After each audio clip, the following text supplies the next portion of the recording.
Hello, welcome to the self-learning platform by Dr. Sushma Singh. Today we are going to start Unit 2, Liberal and Neoliberal Approaches. And our topic is Concept of Globalization. Globalism is best understood when compared to the more familiar concept of globalization. The technological, economic, and cultural processes which lead to globalization are often believed to be objective and impersonal, independent of the preferences, attitudes, and actions of those political actors whose interest they deeply affect. Those who benefit from them can accelerate them at the most only marginally. They can be stopped or reversed even more marginally by those who suffer the consequences. Globalism, on the other hand, is a perspective consciously promoted by rationalist, humanist, and universalist actors and thinkers of both liberal and socialist political persuasions. At the core of all globalist positions are the following shared assumptions. One, globalists believe the problems which the world faces are global in nature. The urgency, immediacy, or intensity of these problems may vary, but they are not restricted to any particular locality, community, state, or region, and therefore, if left unattended, all would suffer from their consequences. Problems of environmental degradation, population explosion, nuclear war, terrorism, narcotics, and spread of HIV or AIDS are global in this sense. Secondly, all globalists believe that the solutions in these global problems also have to be global in scope.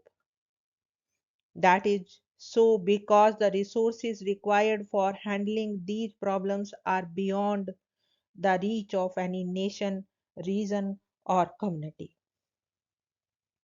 Not only financial and material resources need to be pooled globally, human inputs also have to be coordinated in order to achieve required levels of efficiency and cost effectiveness.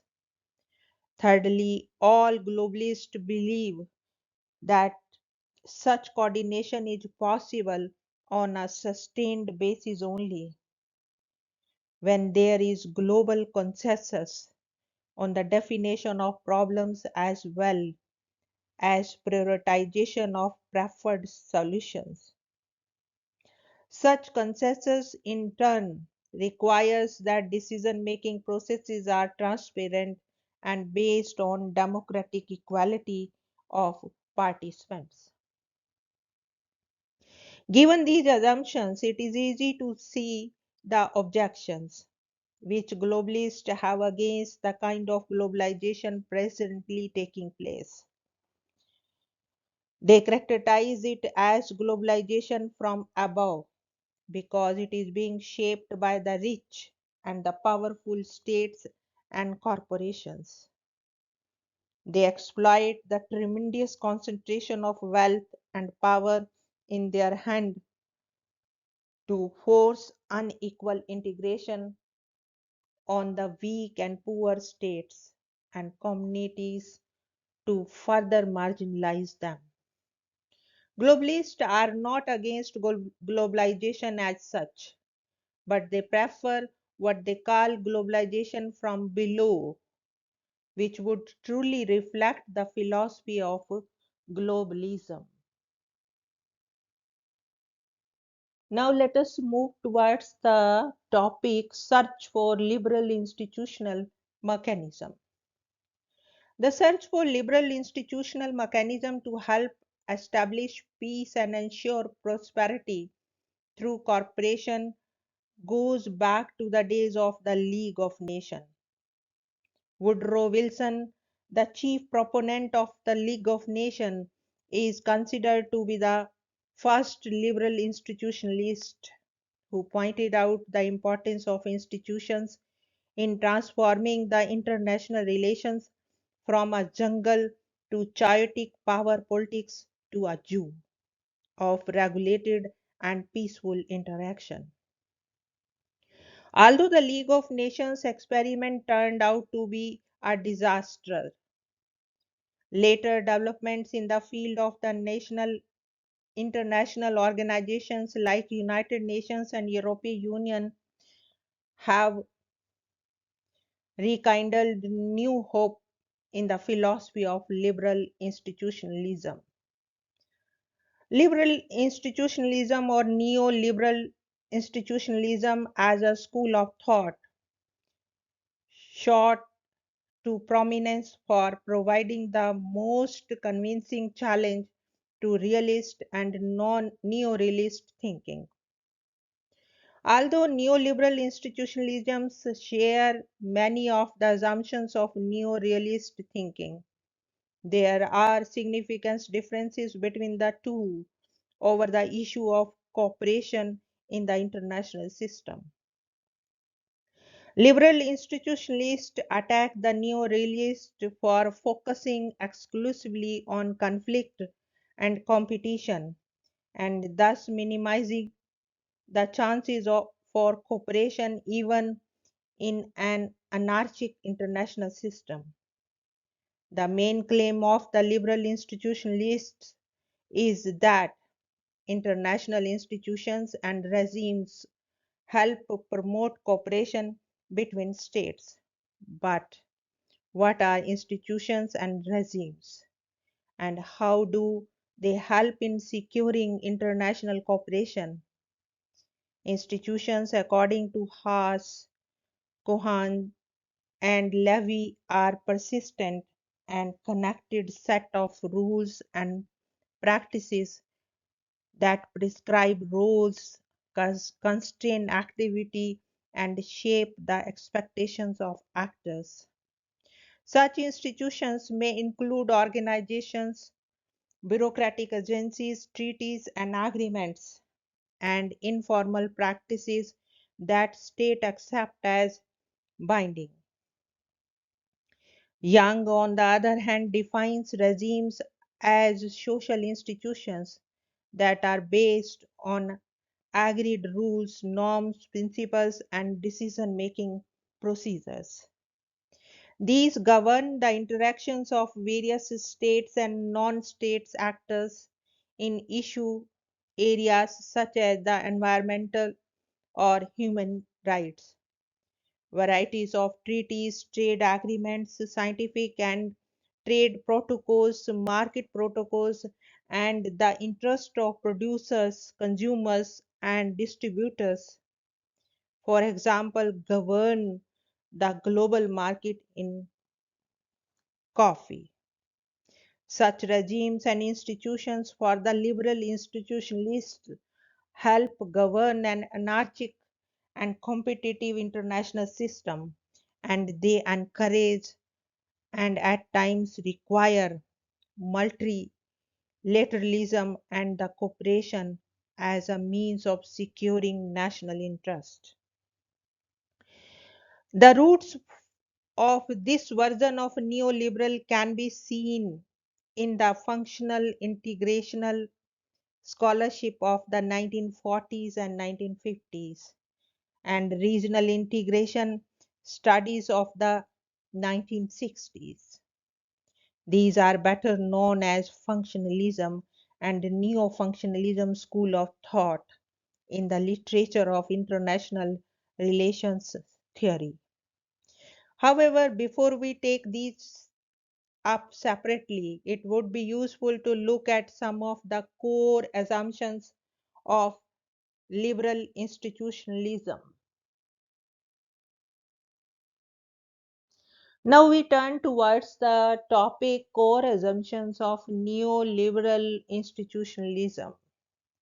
Although the new liberal institutionalists do concede that states are key actors in international relations, they refuse to buy the argument of the realists who believe that the states are the only significant actors. According to the neoliberal institutionalists, states are national or instrumental actors that always seek to maximize their interest in all issue areas. Neoliberal institutionalists further believe that in the present day competitive environment, states seek to maximize absolute gains through cooperation as rational behavior leads them to see value in cooperative behavior. States are thus less concerned with gains or advantages by other states in cooperative arrangements. However, the neoliberal institutionalists believe that the biggest obstacle to successful cooperation comes from the fear of non compliance or the possibility of cheating by state. Such fears primarily emanate from the sovereign status enjoyed by the states in the international system, leading to a general lack of trust among the states. However, the neoliberal institutionalists believe that such fears of non compliance and cheating can be allayed, if not eliminated altogether, through creation of institutions in the international system. Non-liberal assumptions recognize that cooperation may be harder to achieve in areas where leaders perceive they have no mutual interest. For example, cooperation in military or national security areas where someone gains is perceived as someone else loss. A zero-sum perspective may be more difficult to achieve. However, it is believed that states in all likelihood will be willing to shift loyalty and resources to institutions once these are perceived as mutually beneficial, and if they provide states with increasing opportunities to secure their international interests. Now we are going to discuss functionalism.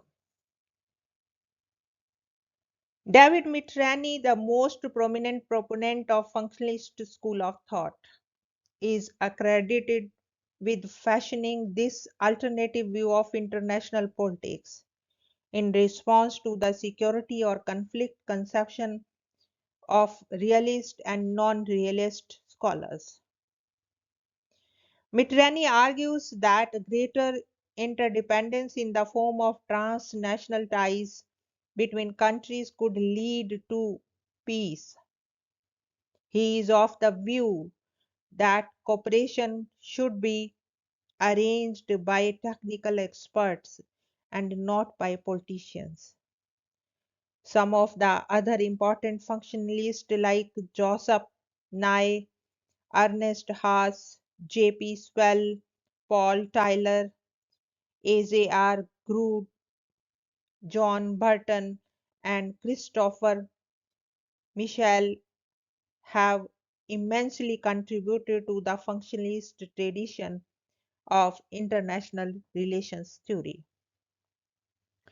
Presented as an operative philosophy that would gradually lead to a peaceful, unified, and cooperative world, functionalism is widely regarded as the most insightful critics of the realist framework of international politics.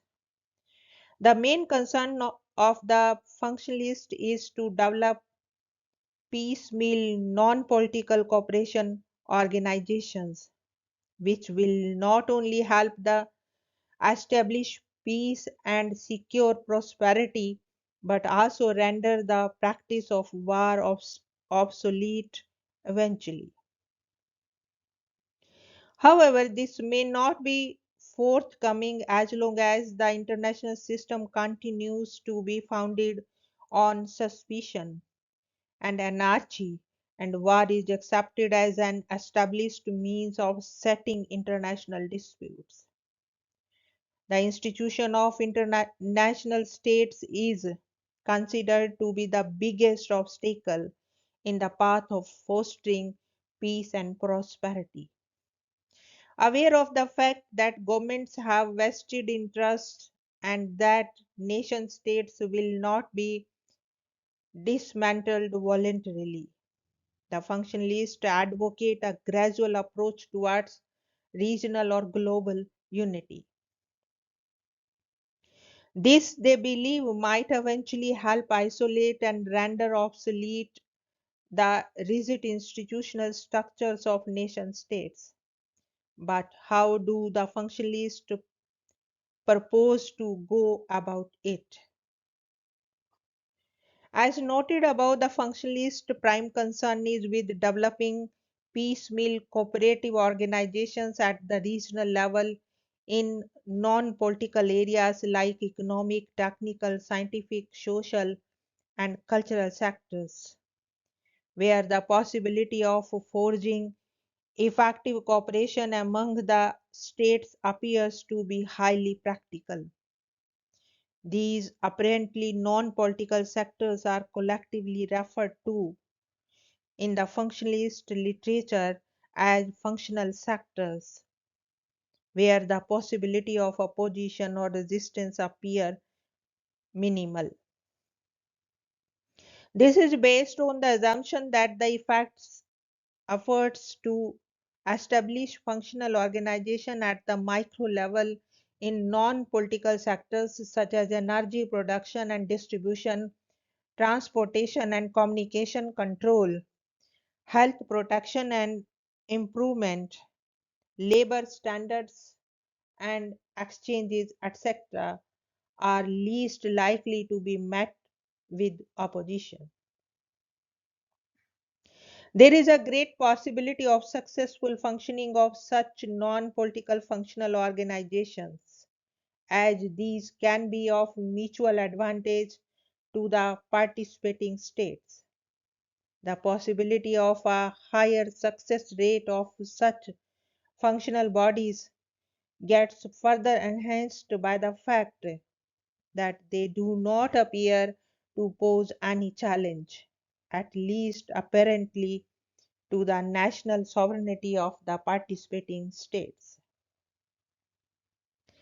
One of the most important assumptions of the functionalist school is based on the concept of what is called spillover effect.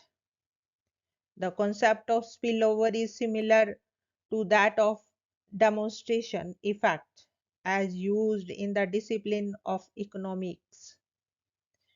The underlying belief of the spillover concept is that cooperation in one area would open new avenues for similar cooperation in other area. For example, successful forging of cooperation in area of coal and steel production would spill over into other functional area like transportation, pollution control, etc. Such a process of cooperation, the functionalists argue, would eventually lead to political unification of a given region. The strength of the functionalist school of thought lies in the fact that they tend to emphasize cooperative aspect of international behavior and sidestep conflicting aspects. In contrast to the realists who look at the world in terms of politics of conflict and irrationality, the functionalists view the world through the prism of cooperative and reason. The functionalists believe that the accumulation of the process of functional organizations would not only help link people and their interests across national boundaries, but would also eventually relegate the nation state to the museum of institutional curiosities. Now, the next step is neo functionalism. In contrast to the functionalist theory, which seeks to create a new world order in which the sovereign states take a backseat, neo-functionalism or the integrational theory seeks to create new states through the integration of the existing states. This is achieved initially at the regional level, eventually culminating in the long run in the creation of a single world state. The idea that integration between the state is possible if the political process of spillover facilitates it is basically drawn from the experience of the European Union. The neo-functionalists thus prefer to emphasize cooperative decision-making processes and elite attitudes in order to assess the process towards integration. Ernest Haas is considered to be the chief proponent of the school of thought. Although Haas builds on Mitrani, he rejects the notion that the technical matters can be separated from politics. Haas defines integration as the tendency towards the voluntary creation of larger political units, each of which self-consciously eschews the use of force in the relations between the participating units and groups. Integration for Haas has to do with getting self-interested political elite to intensify their cooperation. Put differently, Haas views integration as a process by which the actors concerned begin voluntarily to give up certain powers and evolve new techniques for tackling common problems and resolving mutual conflicts. Joseph Nye carries this theme further when he asserts that the regional political organizations have made modest contributions in the creation of islands of peace in the international system. These studies suggest that the way towards peace and prosperity is to have independent states pool their resources and even surrender some of their sovereignty to create integrated communities to promote economic growth or respond to regional problems. What distinguishes the neo-functionalist from the functionalist, thus, is that they focus primarily on formal institutions in an attempt to determine the extent to which national as opposed to international agencies carries out important functions. Here we want to wind up today's lecture. Thank you so much for your attention.